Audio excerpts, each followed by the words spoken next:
السلام عليكم يا ناس الكونفينمون والحجر الصحي، من فضلكم عاودوا معايا. انا واعي نقعد في داري. كيما على بالكم حنا الجزائريين بحال سكان العالم كاملين رانا نكافحوا في عدوى فيروس الكورونا. وفي رايكم واش من سلاح يلزمنا؟ سلاحنا هو الوقايه بغسيل اليدين، التعقيم والقعاد في دارنا. القعاد في دارنا هذه نقولوها ونعاودوها، وباش نكونوا السور منها لازم نحاربوا جميع الخرافات اللي جهلونا. على بها جيناكم بسلسله تاع فيديوهات تسالوا فيها الطباء الصيادله واهل الاختصاص، لخاطر العلم والمعرفه هما رصاص اللي به راح نضربوا الكوفيد 19. وشنو هو هذا الفيروس؟ ما هي الاعراض ديالو؟ كيفاش العدوى تاعو تمشي؟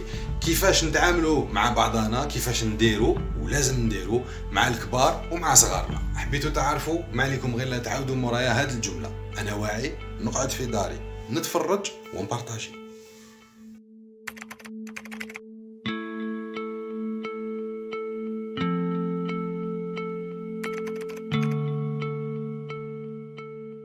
Professeur Fadela Madassi, je rappelle, رئيسة مصلحة أمراض النساء والتوليد بعيادة براهيم غرافة du Rando سابقا, donc chef de service gynéco-obstétrique de la clinique Brahim Gharafa, ex du Rando.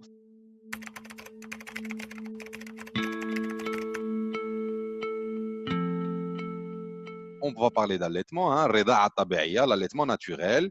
Est-ce qu'il est possible pour une maman atteinte du Covid d'allaiter؟ هل ممكن للمرأة المصابة بفيروس كورونا 19 أنها ترضع البيبي تاعها؟ Vous savez, les vertus de l'allaitement font que, l'allaitement maternel, je dis bien, font que sous aucun prétexte, ne devront pas allaiter l'enfant. Malheureusement, c'est vrai, dans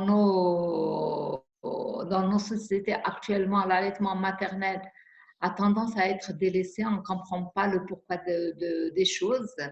J'espère qu'il y aura un changement dans ce cadre-là, parce que là, franchement, il paraît que selon les statistiques, il y a moins de 10% de femmes qui allaitent leur nouveau-né, et ça, c'est vraiment navrant.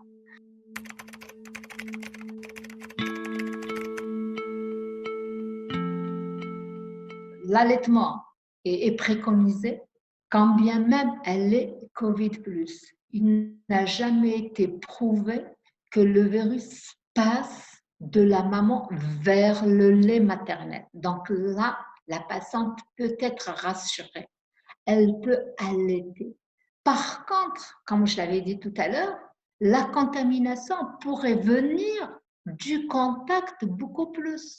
Pour ça, il faudrait qu'elle observe les mesures qu'on avait dites tout à l'heure justement concernant la séparation de l'enfant. C'est les mêmes mesures qui doivent être présentes. Et là, j'insiste justement sur ces mesures barrières.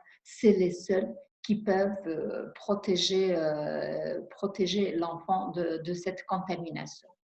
Et d'ailleurs, moi je dirais même, quand bien même si la femme physiquement, elle ne peut pas allaiter son bébé, parce que souvent ça demande quand même un effort, on peut même utiliser un tire-lait.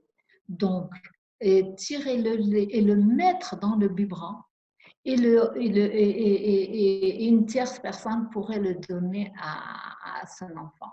Donc, pour dire qu'il n'y a aucun interdit par rapport à l'allaitement maternel, bien au contraire, il faut tout faire pour que la femme continue d'allaiter, parce qu'il faut savoir que ce lait, il contient des anticorps qui pourraient protéger l'enfant de n'importe quelle autre affection,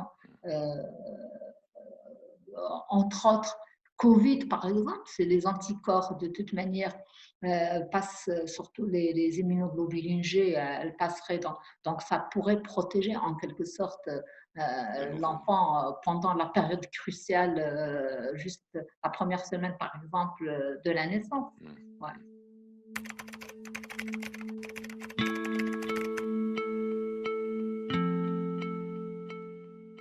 Professeur, vous avez rappelé les gestes barrières. عاودتي ذكرتي باللي كاين كما يقولوا لي جاست اللي لازم نديروهم لو بور دو ماسك، غسل اليدين، نعطسوا ولا نسعلوا في ان كود ولا في ان موشوار اي اون جيت تو دو سويت اي اون ريلاف لي مان ابري دو موشوار. Absolument. يعني لي جيست راهم معروفين رانا نعاودوهم كل يوم.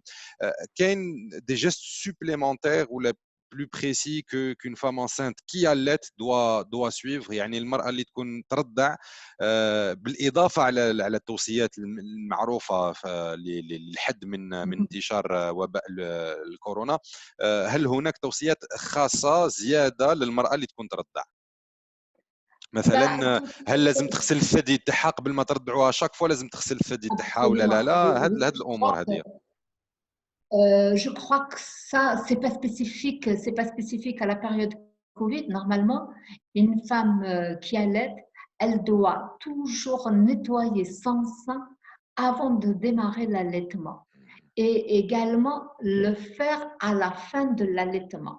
Donc, l'hygiène corporelle, ça, on ne doit pas badiner là-dessus.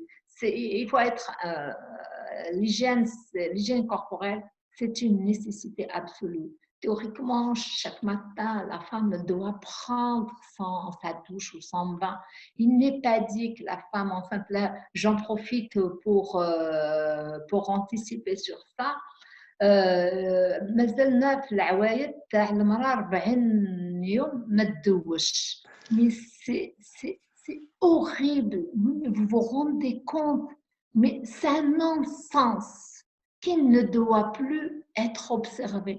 Souvent, même si des femmes jeunes, elles sont instruites, elles vous disent ma belle-mère, ma mère, mais je crois que c'est vrai, il faut être à l'écoute des personnes âgées, il faut être obéissant, mais il y a des situations, non, parce que ça pourrait porter préjudice à sa santé, à la santé de son enfant. Donc, j'insiste sur le fait, la douche quotidienne est obligatoire chez la post-accouchée. Malheureusement, normalement, ça doit se faire juste après l'accouchement. C'est vrai que nos structures de santé ne sont pas dotées de tels équipements, hélas.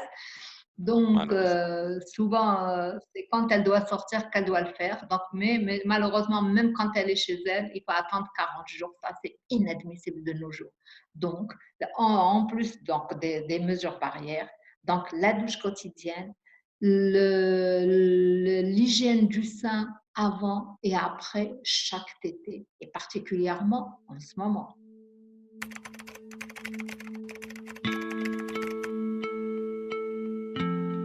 Faut-il que la femme qui allait porte des gants؟ المرأة اللي ترضع اسكو لازم تلبس القفازات باش ما يكونش اللمس المباشر بينها وبين الطفل تاعها؟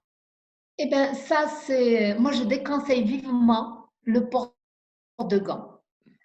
C'est vrai qu'on en voit dans la rue, surtout les premiers temps, tout le monde est ganté et puis non, pas du tout, parce que c'est une fausse sécurité. Parce que porter des gants, ça ne nous oblige pas à laver les mains. Or, quand on porte des gants, on peut toucher tout et n'importe quoi. Et donc, c'est une véritable source de contamination. D'autant plus que les gants qu'on porte, ils sont efficaces 3 à 4 heures, 5 heures de temps, mais au-delà, ils deviennent poreux, c'est-à-dire que même l'étanchéité, ils ne sont pas très étanches. Et le virus, il est tellement microscopique qu'il pénètre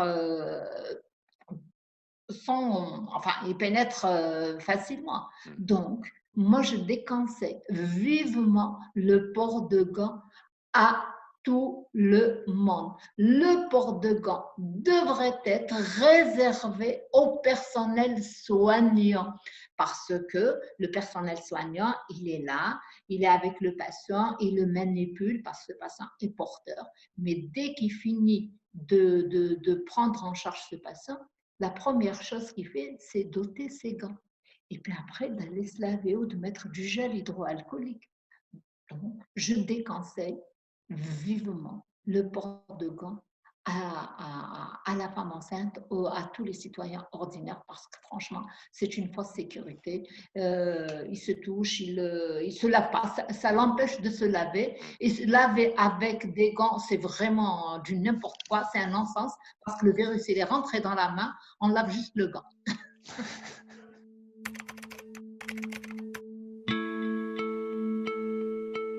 Merci beaucoup, professeur Fadel Amadassi, chef de service gynéco-obstétrique à la clinique Brahim Gharafa, ex-Durando. Professeur Fadel Amadassi, رئيسة مصلحة أمراض النساء والتوليد بعيادة براهيم غرافة Durando سابقا. Merci d'avoir participé avec nous à cette petite vidéo de sensibilisation autour de la lutte contre le Covid-19. Merci encore une fois. Merci à vous.